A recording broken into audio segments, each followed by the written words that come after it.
Hello YouTube, this is Sketchy Reporter. Here joining me is Mr. Dr. Professor He from YouTube.com. And we just got back from seeing The Dark Knight Rises. A lot to talk about with this movie. Oh yeah, there's a lot to talk about with this. I guess for a trilogy film, we should first start off by talking about what we thought of the first two films. Batman Begins, I liked it when it first came out. I haven't seen it in, I don't know, I've lost count how many years it's been when that came out. Yeah, but it seems like forever. Second one came out in 2008, so yeah. before then. But yeah, and Dark Knight, I mean, everybody's favorite superhero film it seems, but I like it a lot. And I'm basically the same way. I love Batman Begins. I love The Dark Knight. I mean, and the big question is, Dark Knight was so good, could it be topped in 4 years? Yeah. And what do you think? Well, it's not how I would have ended the franchise personally. That's not a really hard question to ask, man. It really is. This Dark Knight Rises is kind of a tough nut to crack. Would you agree? I would agree with that. Yeah. Because it's fair in saying it is a very good film. Oh yes, it's very good. It has its flaws, but what movie doesn't?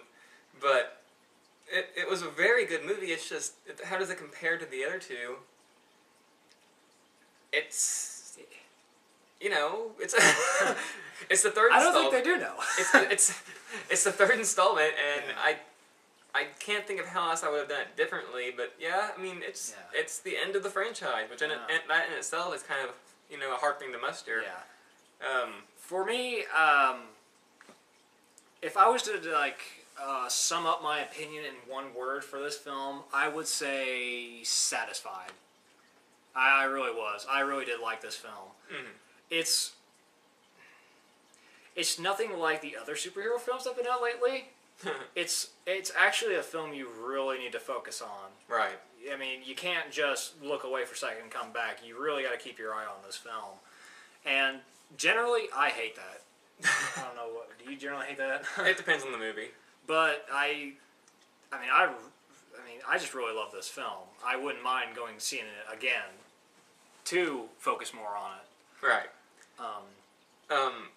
Let's just go ahead and talk about the things we liked about it. Obviously, I guess we can start off with story. Story. How does the story compare to the other films? That's one of my problems with this movie. Actually, is the story doesn't really bring a whole lot of things new to it.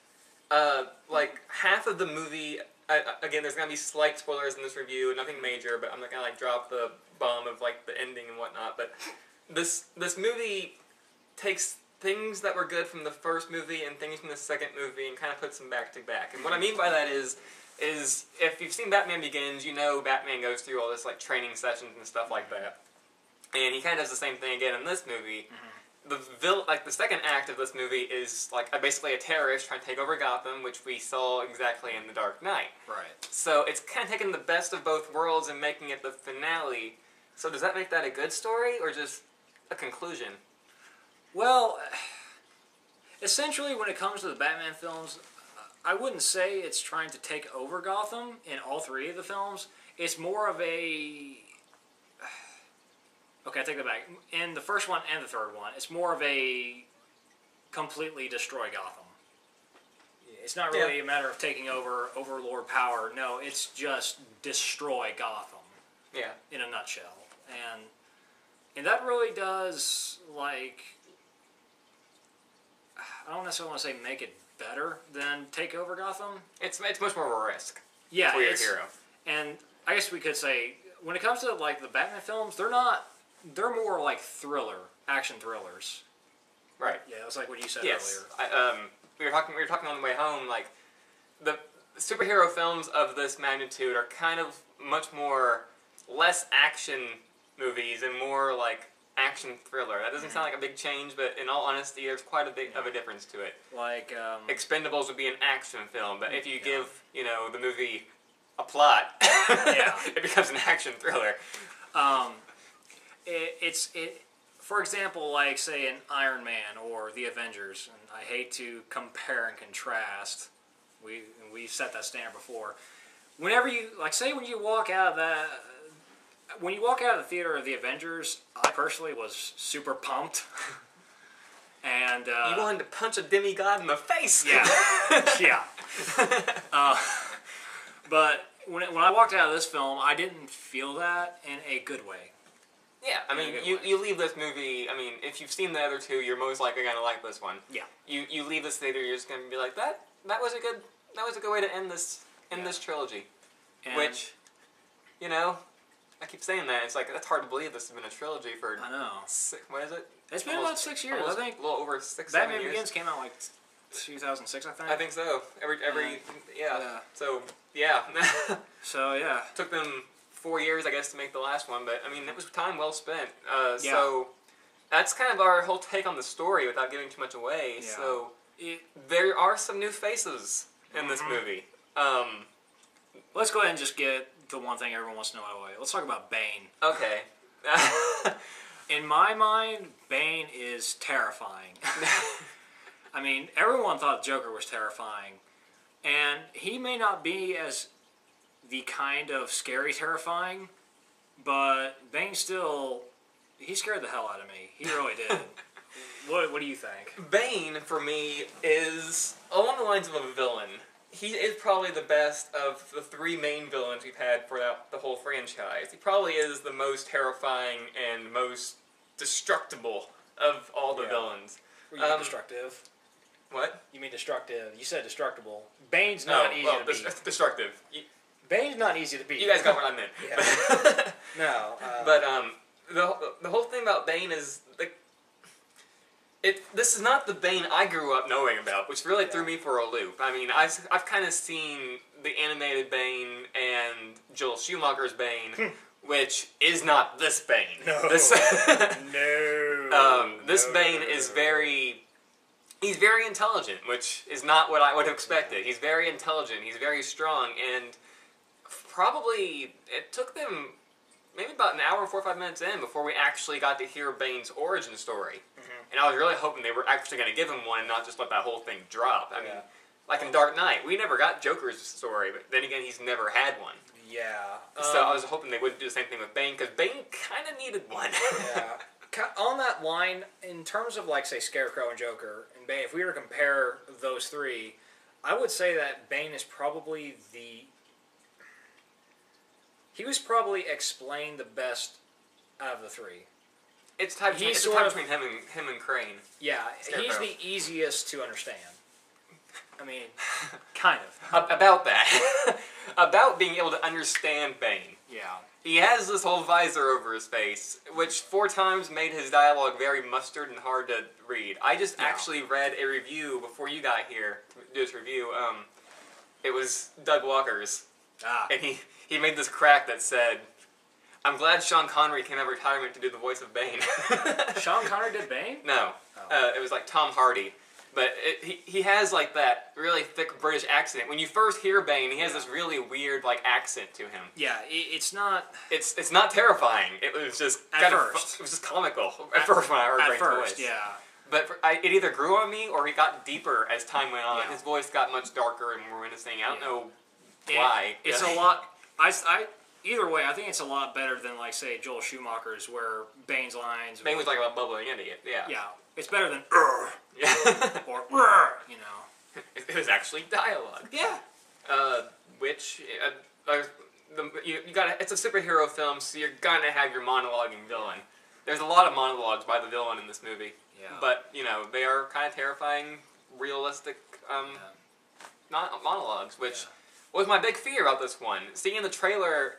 It was very CGI heavy, I felt, in the trailer. It was good CGI, but very CGI heavy. And the first 2, if you recall in the audience, that the Dark Knight series does not have a whole lot of visual, big special effects to it. You have your scenes, but, I mean, it keeps itself very real, very cemented into a realistic type world.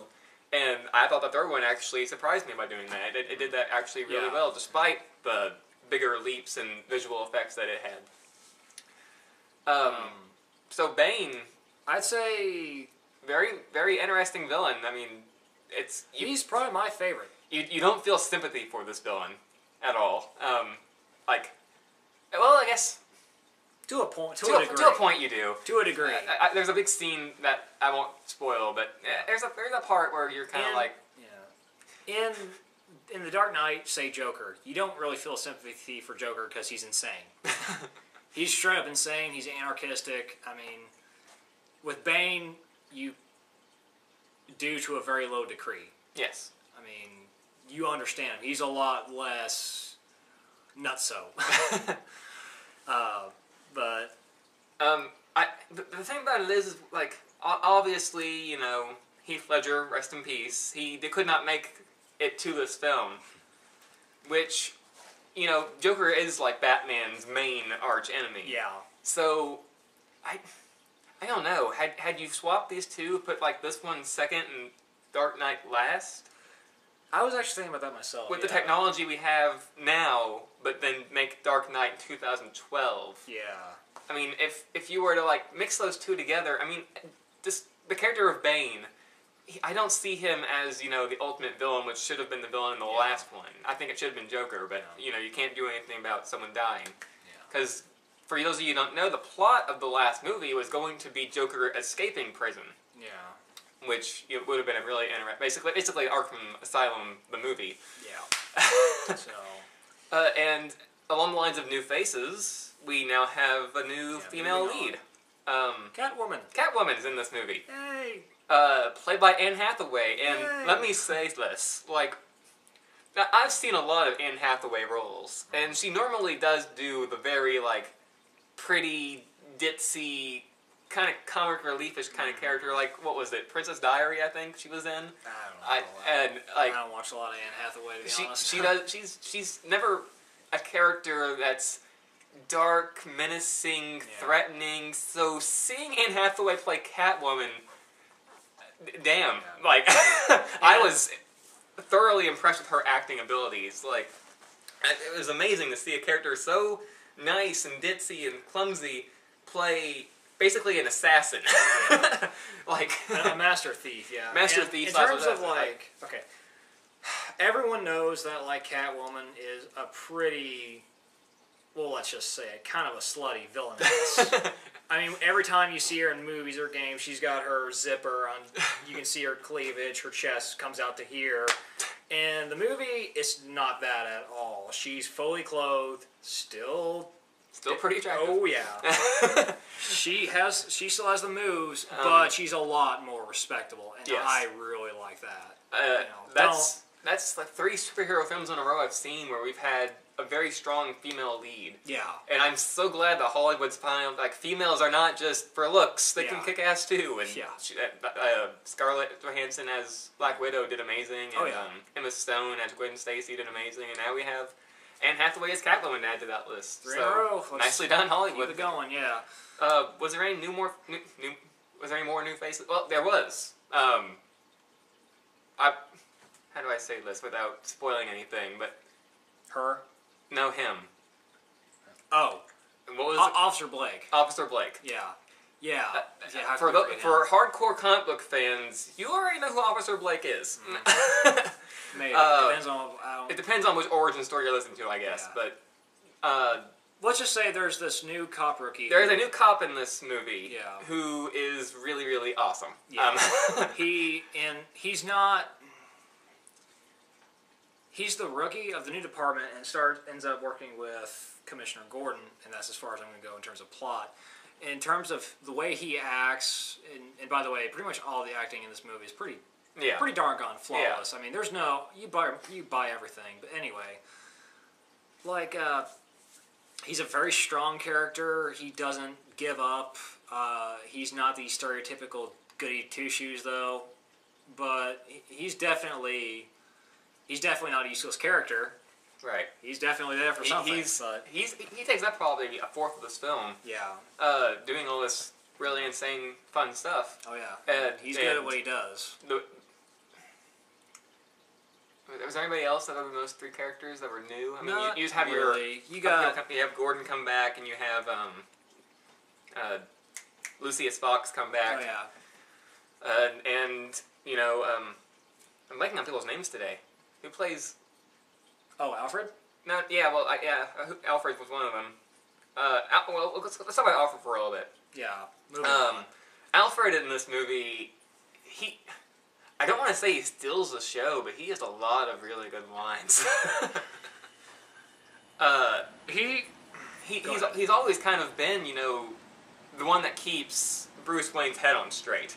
Yeah. And this one, he's much more of a father figure. Yeah. I mean, he always kind of has been. He always kind of has been, but in this one, it really cements the relationship between Alfred and Bruce. Yeah, and let's just say there's a lot of very heavy-hearted lines in this film, and not all of them are happy. I mean, there's some really tough, hardcore dialogue between him and Bruce. Right. And it threw me for a loop. I mean, it's touching. It really is. I actually said something on the way home. Again, aside from characters, I mean, you have the guy who plays Bruce. I'm blanking on the guy's name, Chris something. But I can't believe I'm blanking on that guy's name. No. I can't believe I'm blanking on that actor's name right now. It'll come to me. Which character was it? The guy who plays Batman. Christian Bale? Yes! Thank you! I was blanking on that guy's name. Oh, the main character, okay. Aside from characters, you have him that does a great job. Oh yeah, But I actually said on the way home, I thought the cinematography in this movie was pretty near flawless. I mean, you have a couple editing things I have a problem with. I would say, but you said it earlier. You thought it was better than the Avengers. The action was shot better than the Avengers. I said this in the Avengers review. There are times in the movie when there's a very little bit of shaky cam, but when it happens, it's really bad. There wasn't any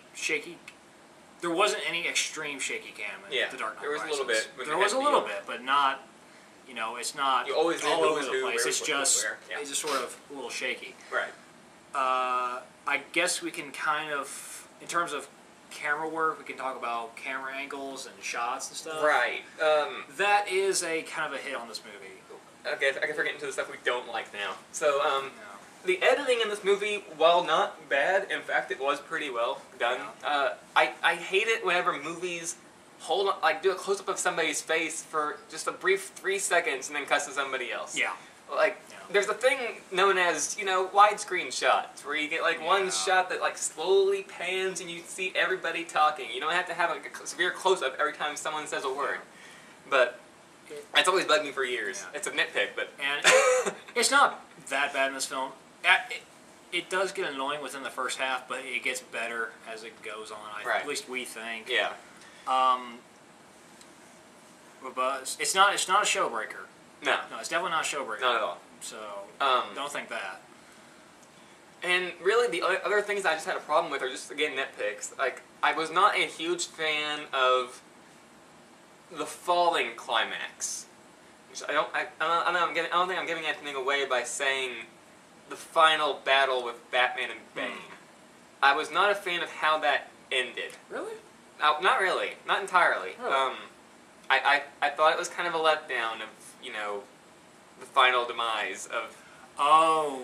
I don't think I'm giving anything away. But I know where you're coming from, and people who do see this film know what we're talking about. It is sort of...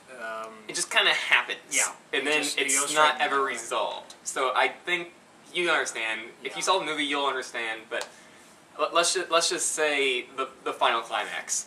Yeah. Which was good. It was good. It was very good. I just didn't like the ending of it. But that's just me. And that is understandable. It does throw you through for a loop and a twist, and not 100% in a good way. Right. It's still not bad. I mean, there's nothing about The Dark Knight Rises that I can think of that's bad. Okay. Now, unless you have personal problems like Batman's suit or the way he talks, there was one line in the movie that actually kind of got me laughing, and I think it was actually joking about Christian Bale's acting. You know what I'm talking about? I think I know what you're talking about. There's a scene when Officer Blake and Bruce Wayne's talking to each other, and Officer Blake kind of says something that I think is talking about Christian Bale's acting. And I started laughing at that point. I know where you're coming from with that. Yeah. But the other really only problem I had was something I have a problem with in so many superhero films, and it was the love interest. Yeah. Yeah.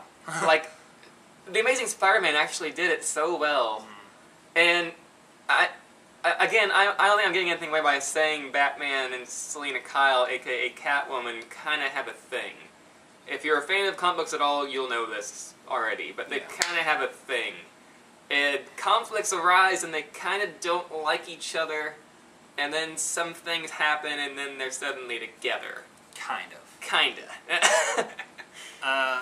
I guess this is really hard when we talk about without spoiling anything, but I mean, basically the love interest comes out of the blue, and it's not really. It just kind of appears. It just happens. Love interest, yes. That happens so many times in movies, and I wish there was reasons for it. Now, also, like I said before, you gotta really focus on this film because it's sort of cryptic. Especially the end. There's about at least in the first two hours. This is like a close to 3-hour film. Yeah. There's about 4 or 5 plot lines that are all happening at once, and they all get resolved, but the camera story changes so often. And it is hard to keep track of, like, okay, this person doesn't like this person because of this, and this is going on because she did that, and there's a lot of that stuff going on, which means you really do have to pay attention to this. That's always the kind of thing with Christopher Nolan's movies. Yeah. In fact, I think I'm gonna watch it again just to totally understand it. I mean, it's still good enough to, as a movie itself, it's good enough to see again, I think. Right. I mean, it's the final Batman. You're gonna see this movie. If you like the superhero movies or the other 2 Batmans, you're gonna see this. A lot of big things do happen in the ending, and I do want to say something, not spoiling anything. In terms of the ending, like I said, this film's pretty cryptic. You can cut this out if you don't like this part. Go on. There is a potential for another sequel. Okay? There is a potential for another sequel. Whether they're going to do it or not, I don't think they will, of course. I wouldn't say sequel. I would say spin-off. Yeah. Now, I say I don't think they're going to do that. However, I didn't think they were going to do something else in the film that they did. Because they said they wouldn't, and they did. Exactly.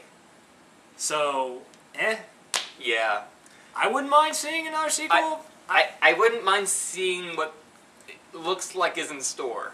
But at the same time, it's kind of over. Yeah. I mean, Batman can go so far, but with the ending that they gave us with this movie, it's kind of like if they were to say that they're making Toy Story 4. Yeah. It's just Toy Story 3 ended, well, and adding on is just gonna be tacked on work. But so I wouldn't be surprised if we saw at least a reference or cameos in like other future DC films that I hope are good. Please. Yeah, I definitely. Please, new Superman be good. Yeah, that was in the trailers, which was cool. But Superman Man of Steel comes out next year. We'll talk about that later. We'll get trailers soon. Or I think it's 2014. I don't know. It comes out sometime. Yeah. But let's see, what else can we talk about? This is probably gonna be a multi-parter because this is a long. Well, I got a license now on YouTube. I can make it as long as I want to, but there's a lot to talk about. There is a lot to talk. I mean, I guess we can go ahead and we've covered plot and story. I mean, we might as well do the thing everyone's gonna be asking. How does it compare to other superhero films of this year? So I don't want to do that. If you've seen my last review of The Amazing Spider-Man, you know what I said, how the Avengers should stand alone.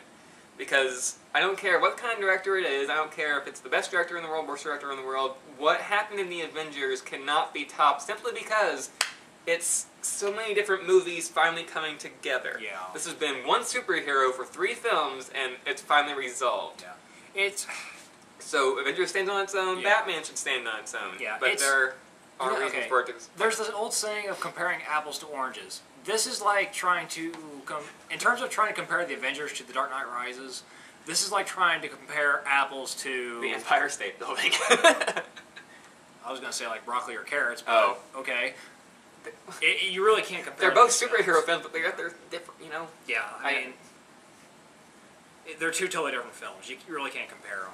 I mean, you really So can't. audience, don't ask. Yeah. The Avengers stands alone. If you're going to ask me to compare, I'll compare it to Spider-Man. Yeah. But it is, I think, better than Spider-Man. And it's a hell of a lot better than Abraham Lincoln Vampire Hunter. Yeah, I saw it. I saw it with him. I wasn't happy with it. But but honestly, it's one of the better movies I've seen this year. It's probably I don't know if it's my favorite of the Batman trilogy. I really have to watch them all again. Yeah, I haven't seen Begins or Dark Knight in a long time, but. Well, is there anything else we want to talk before we give it a grade? Do you want to talk about trailers? I mean, nah. We'll say it. We'll do trailer links for that. But I think we pretty much covered everything. I mean, it's on my list. I mean, I'd see it again, definitely. In terms of a grade, you do numbers. I like to do letters. I haven't done a number actually. To be honest, the only thing I can really give Dark Knight Rises is like an A+, really. I mean, it's a damn good film. Not saying it's perfect by any measure, but whenever I think of Dark Knight Rises and when I watched it, I think A+. So, yeah, go see it. I actually haven't done numbers since The Avengers, I don't think. But if I'm going to go back to my original, scores, with my simple nitpicks that do add up after a while, I would still say a 9. It's good. It's a good movie. And I think that if you're a fan of superhero films, or definitely if you're a fan of the Batman movies, or even the character of Batman, I think you're kind of obligated to go see it. Yeah. So I think that's The Dark Knight Rises, basically in a nutshell with no spoilers.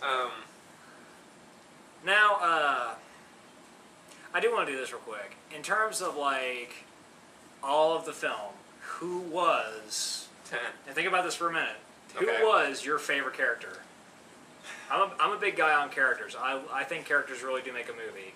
So I'm going to ask you, what do you think your favorite character was? Or who do you think your favorite character was? Again, with my answer, I don't want to spoil anything, but I really, really enjoyed the character of Officer Blake.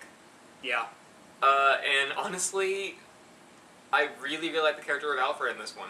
I always liked the character of Alfred, but in this one, he's so attached to his relationship with Bruce Wayne, and those two characters I thought were really well done.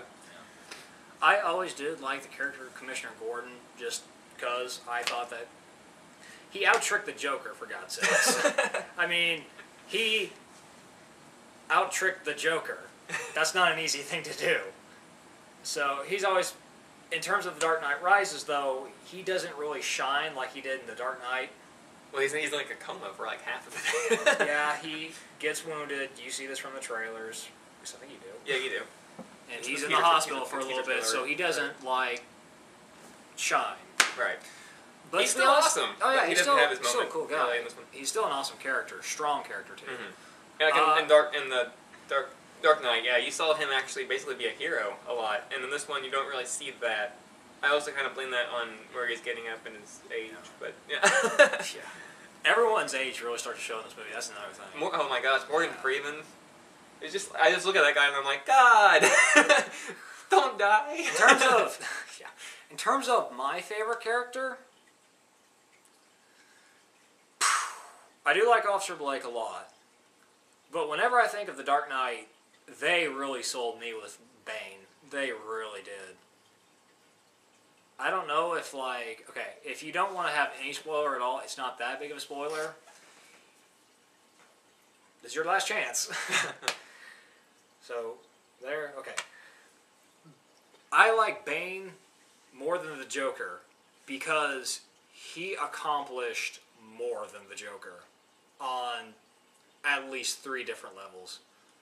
He took Gotham and did this. He turned it upside down. I mean, he did a lot of things that even the Joker didn't do. Right. I mean, and that's saying a lot. shit gets real toward the end of this film. And it's actually scary. It really is. I mean, at least I think it is. I mean, it's actually a See, I'm kind of the horror addict. I was just kind of like watching this stuff like, hey, I've seen that before. Like, I was actually sitting in my seat in the theater thinking, are they going to be actually able to win? I mean, it's a rough. I mean, I don't think I'm repeating myself by saying that this trilogy, it is amazing, especially probably more so in The Dark Knight than this one. But of how realistic, I mean, the Marvel movies almost always take place in New York City, which is a real place. However, the villains and powers are always, you know, over the top and a little extreme. Yeah. And this, it's filmed in Chicago, but, you know, it's Gotham, which is not a real place. But they really make this world feel real, despite, you know, some of the, like, you know. Yeah, I mean, of course, you know, you got the flying, let's just call it the Batwing. The Batwing. Because that's what it is. And you got the crazy Bat motorcycle thing and the Batmobile tank. I guess the word is, in the Dark Knight trilogy, everything seems plausible to a point. Yeah. This like in the Dark Knight, I mean, it relies very very much so on like terrorist acts, you know, and people getting like killed off on like shaky cam stuff. Yeah. You know, that can happen. Stuff happens. I mean, you kind of have to extend your disbelief. I mean, if you're looking for like a realistic, hardcore superhero film, you're not ever gonna find it. Yeah. But along the lines of, you know, gritty and realistic from a superhero point, it's there. You can't do any better than the Batman trilogy, I don't think. Yeah, I haven't seen it yet, and if we ever do see it, well, we'll see it then. But Dark Knight Rises, as well as the other films, it's grittier than Batman Begins or The Dark Knight. I mean, it really is. It's almost kind of a rough ride. I mean, toward the end, yeah, definitely. You got the Avengers, which is like a roller coaster ride on steroids. Whee! Yeah. You come out of the theater going, I gotta punch something. Whereas me, when I came out of the theater of The Dark Knight Rises, I was happy, but I wasn't pumped. In a good way, of course. You know, again, I'm giving this film an A+. It's not bad at all. The ending is very good. Despite being slightly bittersweet, the ending is extremely good. Yeah, you know what? That is a good word for it. It's a little bit bittersweet. It's just, things don't get accomplished the way you expect. Yeah. But, you know, it's a great ending to a very good trilogy, I do think. And I think, I don't know how long we've been going on for, but that's a long while. that's The Dark Knight Rises, I think. And I say go see it. Go see it. Go see it twice. Because you might have to. I mean, it's not a bad thing. It's a great movie. I agree. I'm going to go see it again. I don't know about you, but I'm going to go see it. I'll probably go see it again. I saw The Avengers 3-4 times in theaters. Lucky. So shoot, that movie's still out. Avengers is still out. I know. It's amazing, but it needs to stop so I can come out on DVD. No, it doesn't. It needs to come out on DVD so I can watch it whenever I want to. Good point. Good point. So, that's The Dark Knight Rises. Dark Knight Rises, awesome movie. Go see it. That's the Sketchy Reporter signing out. Mr. Dark Professor He.